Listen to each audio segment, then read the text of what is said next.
All right guys, so we're here with the screen and the trusty calipers. If you guys don't have calipers and you want to get into designing your own products, I suggest getting some digital calipers where it gives you millimeters and inches and whatever else units you need. And it simply, as you open it, it tells you how many inches or millimeters it is.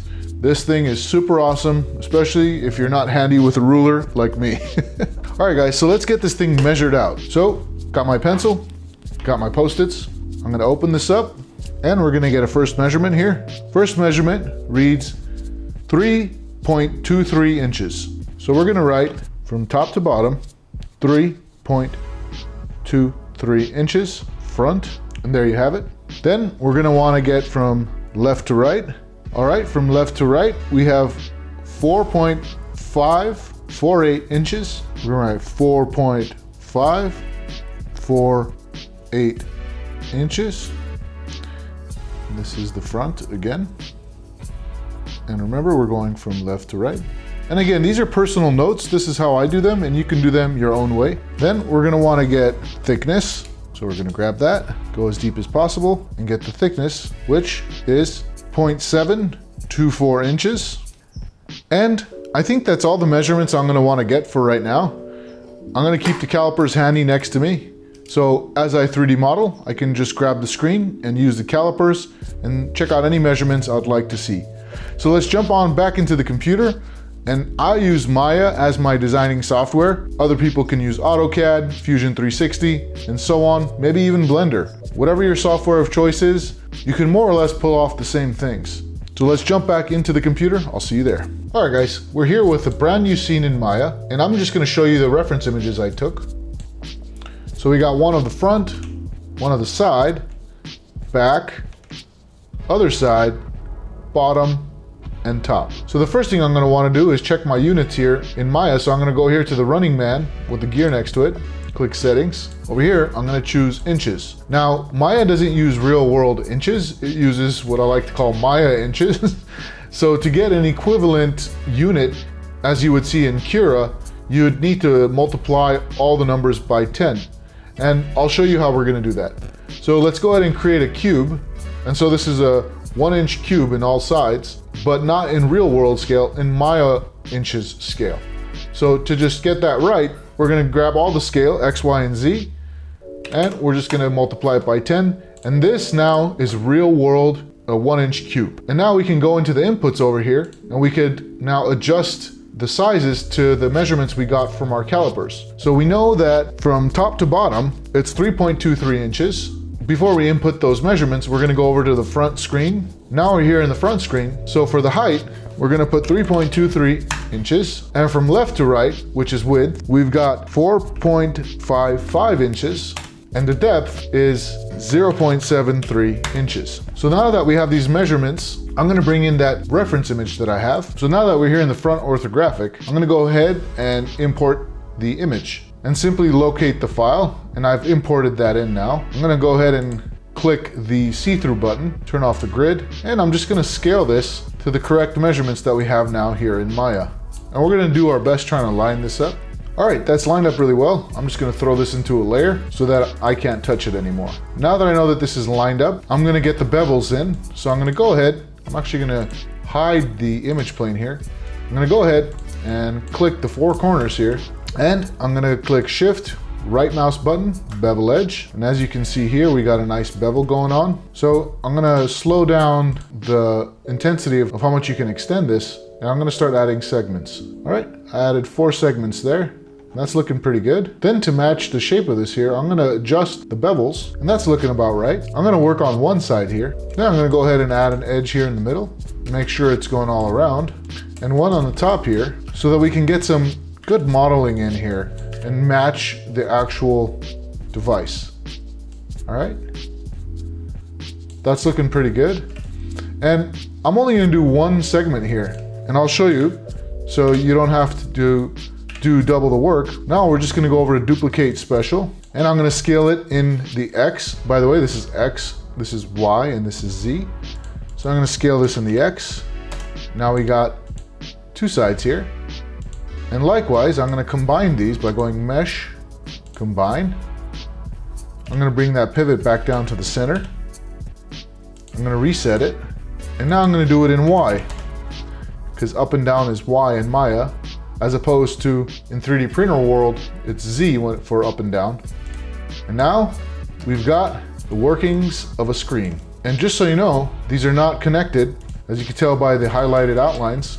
So I'm gonna connect these two pieces, because there's two pieces now. I'm gonna connect these two together, actually combine them. Then I'm gonna go and select the verts, shift right mouse button, merge vertices.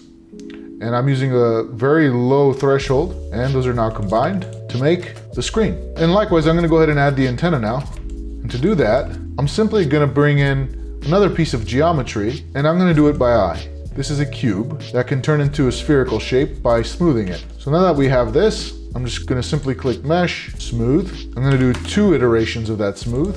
I'm gonna delete the bottom half of that, bring this up. That's looking pretty good. I'm gonna scale this and extrude it down and scale that up so that we have the makings of an antenna. And what I realize is that it's not a perfect circle, so I'm gonna go ahead and use my calipers and get the measurements of the thickness really quick. And the topmost part of it measures out to be 0.265 inches. And to get 0.265 inches, I'm gonna create another cube, multiply that by 10, and do 0.265 inches. Then I could bring that cube up, go into my top view, bring it on over. Now I'm gonna select the vertices up top. And again, using soft selection, which I forgot to mention before, you click B and it creates soft selection so you can affect the other parts of your model as well. Using soft selection, I can now scale this to where I think it needs to be, which is in line with this cube. I'm matching that line up with this line as best as possible. All right, that's nice and lined up. This is now my measuring cube. So I'm gonna keep this here as my measuring cube.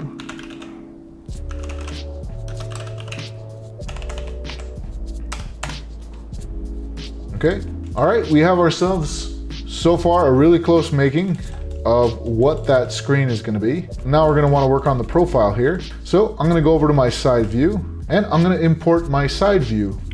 I'm just gonna go ahead and scale that up and rotate it ever so slightly and push that in. And right here, we got a line that's going on. So I'm gonna bring in the multi-cut tool and add that hard edge there, which more or less is right in the middle. So we got a nice curve going on here. And to get that in, I'm just gonna model that in by hand. So I'm gonna add 3 subdivisions there. I'm gonna scale down. Continue scaling down. Deselect these vertices as well. Continue scaling down. And a little bit more. And we got the makings of a screen. Okay, now the reason why we created this is to just have a placeholder. As a matter of fact, if we want to go a step further and refine this shape so it's not so blocky, we can. I'm gonna go ahead and select these and do Edit Edge Flow. And now it's creating a nice, elegant curve there. And likewise, we can do the same thing going this way. And I'm not worried about topology here. I just want to get a nice, clean curve. In this case, we're going to do it by hand. There you go. All right, now that we created a fairly accurate screen here, what I'm going to do is I'm just going to go ahead and duplicate this, isolate it. I'm going to take out this front area for the screen because I know that that part is going to be used for the screen. And in this case, I'd like to have some clean topology. So I'm going to go ahead and connect all these together.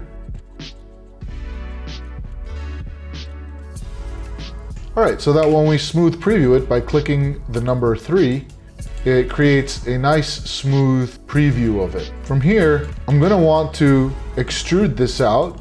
And this is where we want to keep tolerance in mind. So I'm going to go ahead and click on it, shift, right click, extrude. And I'm simply going to adjust the thickness here,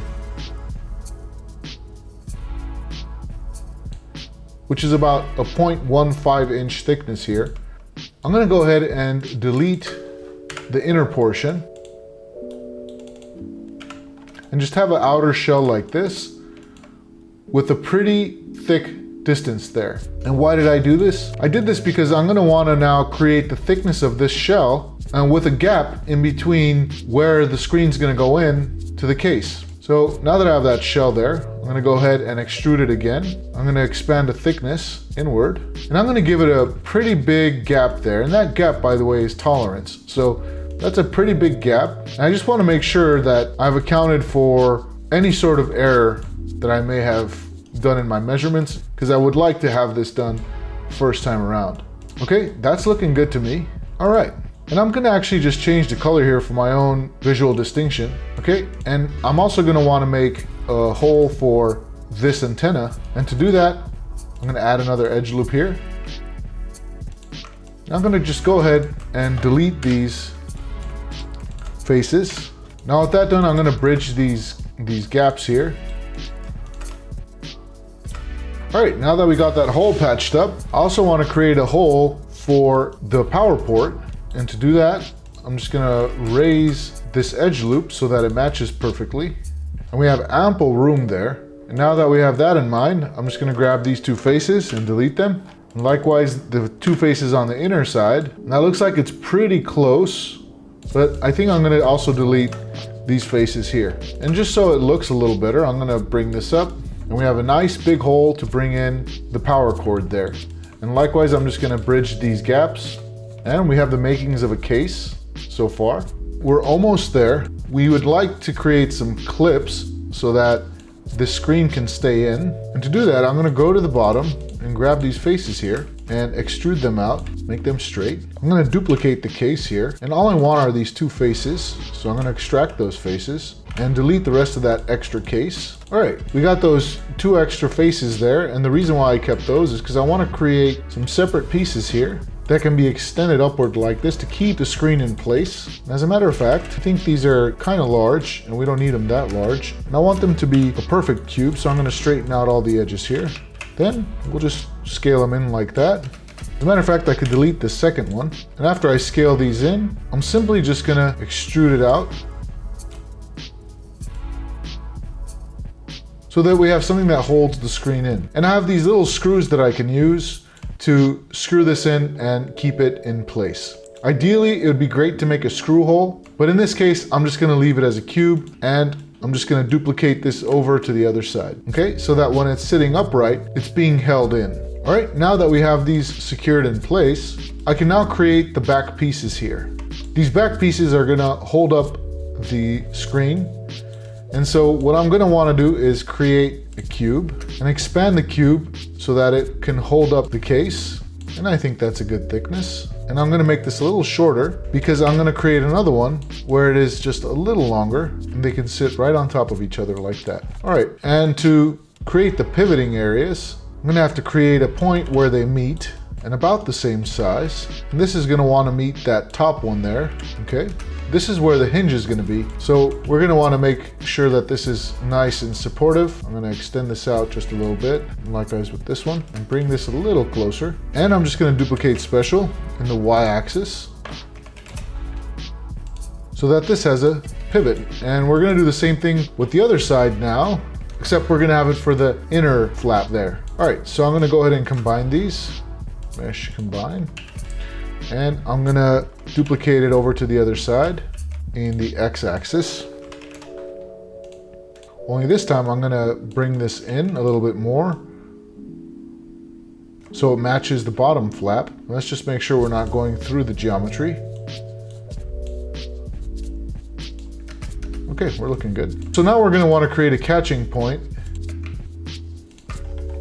So this will catch here. Like that. And likewise, we're going to want to create a catching point for the other side.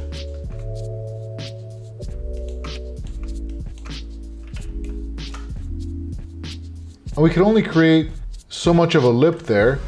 So what I'm going to do is I'm actually going to bring this down a little bit so that that lip is bigger and can catch. All right. So we just got to make this work now by creating cylinders in there that can be easily put in. And these are going to create the turning motions, but I feel like this would be way too thin. Likewise, I'm going to want to probably make this a little thicker so that this has some walls that it can adhere to, so the walls don't just fall apart because of the 3D print being so thin. And so these are all things you want to take into consideration as you're building and designing.